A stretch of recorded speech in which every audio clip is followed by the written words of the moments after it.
Hi, friend. I've been sharing lessons that I learned from my mom and dad these last few videos. And I'm going to close this series with this one. And I'm going to tell you that this one's going to be a little challenging for me, and it might be a little longer than the others. So please bear with me. All through my life, I saw my dad be a person of gratitude. I didn't always recognize what that really was.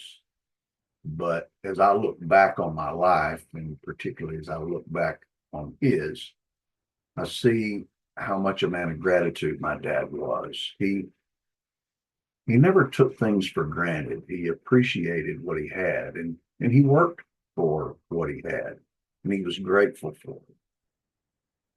My dad was never a wealthy man, at least in terms of money and possessions.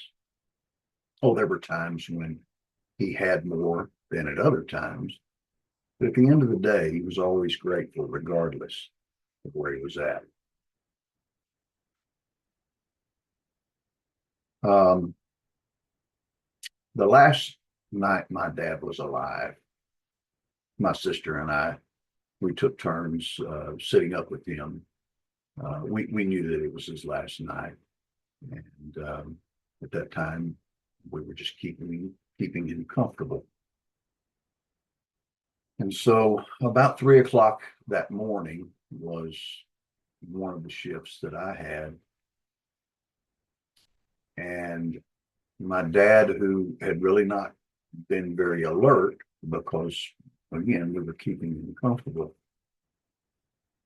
his eyes opened and he said, Chuck, I just remembered there's something I didn't do that I wanted to. And I went, well, what is that? He said,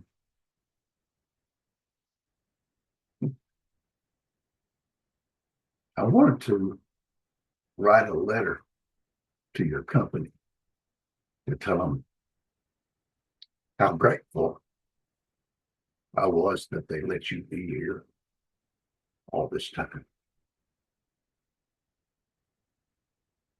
I told you this would be hard.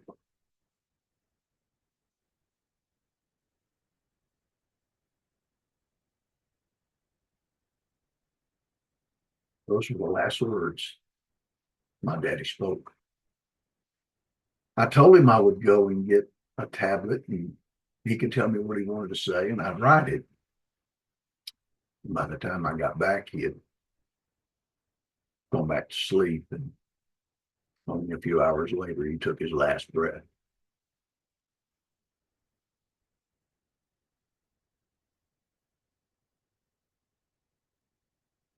I only hope that in my life that I can be that kind of person with that kind of gratitude. That as far as I know, the last thought he had was about being grateful to someone else. Thanks for joining me. Be grateful today.